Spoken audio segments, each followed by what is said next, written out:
The moment Whoopi Goldberg accused Jonathan Roumie of hating Jesus on live television, everything changed.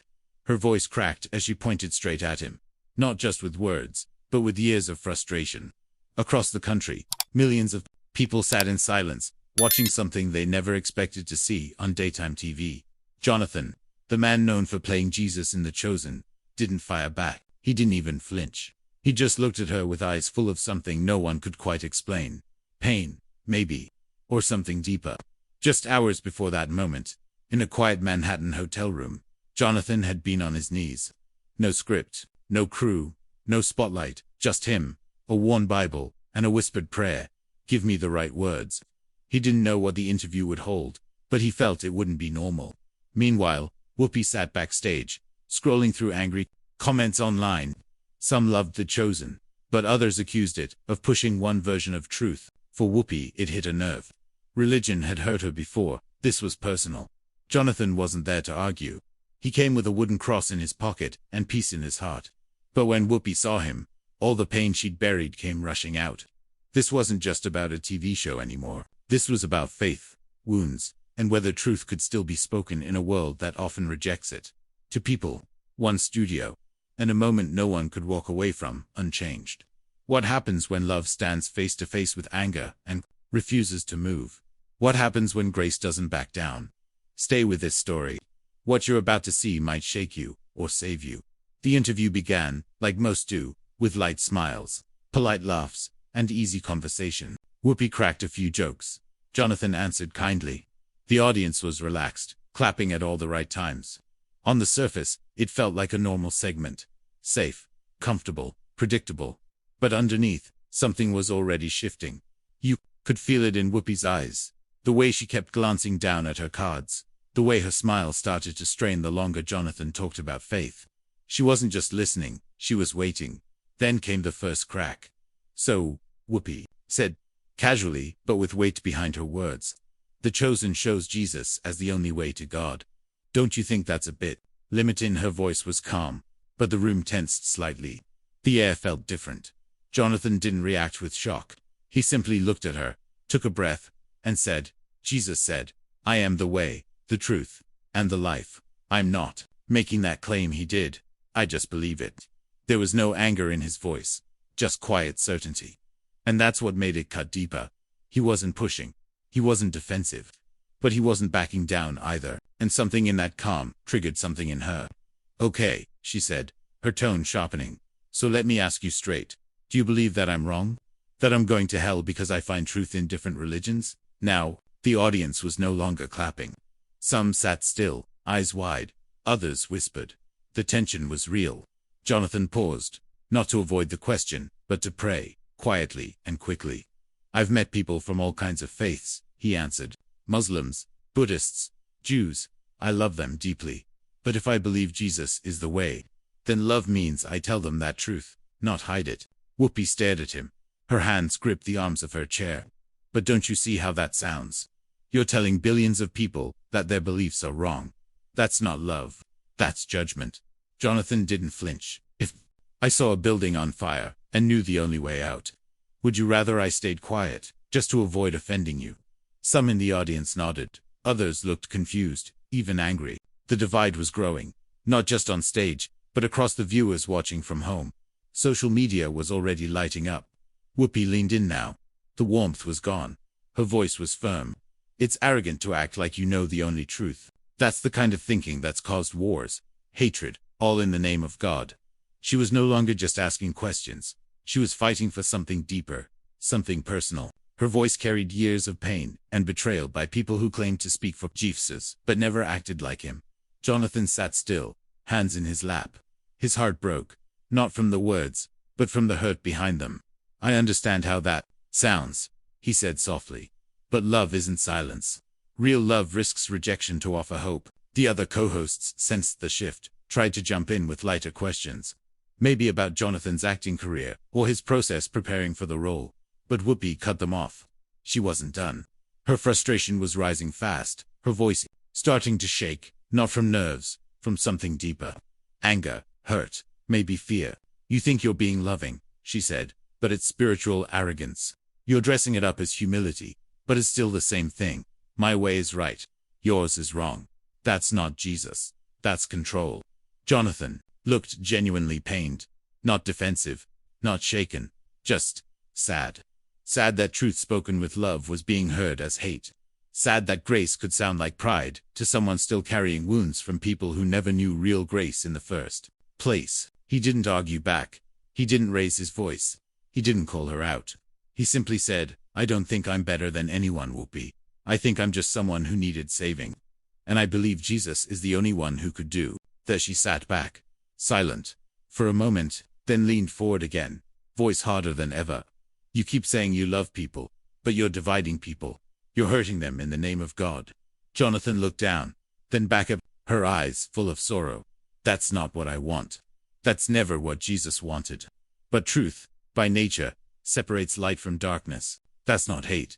That's clarity. At that moment, the room was no longer just a TV set. It felt like a courtroom. A battleground. Two views of the world staring each other down. Not with violence, but with conviction. The other hosts looked helpless. Producers watched from the control room in shock. And Whoopi, shaking slightly now, said one final time, You say this is love, but it feels like rejection. Jonathan whispered, Sometimes love feels like that, especially when it asks us to lay everything down. The conflict wasn't over, but the dividing lines were drawn, and no one watching would forget what they saw. Then it happened.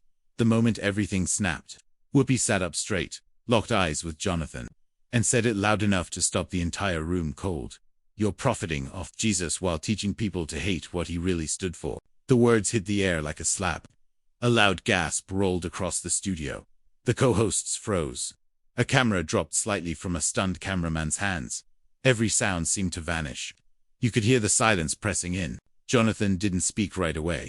He didn't look shocked or offended. His eyes welled with tears, not of anger, but grief. Not because he was being attacked, but because the pain behind her words was so raw, so real. Whoopi, he said softly, his voice shaking just enough to feel real. If you believe I hate Jesus, then you don't know him. And you don't know me. Then, without drama or hesitation, Jonathan stood, slowly, calmly, not to fight, not to defend himself, but because truth needed a voice that wouldn't shake. His hands stayed at his sides. His voice didn't rise. You're right that I've made money from playing Jesus, he said. And here's what I do with it. I help fund orphanages in Romania. I support shelters in Los Angeles. I help single moms pay rent when they have no one else. Not because I'm perfect, but because that's what Jesus would do. You could see it in the audience, people holding their breath. A few wiping tears already. He reached into his jacket pocket and pulled out a small wooden cross. It looked old, faded, loved. This belonged to my grandmother, he said, his voice cracking now. She taught me to love people, even the ones who hate me for it. Then came the question, the one that pierced through everything. If Jesus sat in this chair and said, I am the way, the truth, and the life, would you call him a fraud too? The words floated in the air like lightning, too powerful to touch. Whoopi's lips parted, then closed. Her face softened for the first time in the entire conversation. She didn't speak. She couldn't. The audience didn't move. It was like time itself froze. And then her mask cracked. She leaned back in her seat, took a shaky breath, and said what no one expected to hear. People used Jesus to make me feel like I wasn't good enough. Like I didn't belong. Like I had to earn love I'd never get. Her voice was lower now, broken, honest. I hated that. Jesus. Jonathan didn't respond with a quote, or a verse, or a debate. He didn't win the moment with words. He gave it away, by stepping toward her. He walked over slowly, then knelt beside her chair. That's not him, Whoopi, he said, voice barely above a whisper. That's religion. That's people. That's not Jesus. He looked up at her, not with triumph, but with deep compassion. The real Jesus weeps over stuff like that. She turned her head away, but the tears had already started. First one, then two. And for the first time in years, Whoopi Goldberg had no words.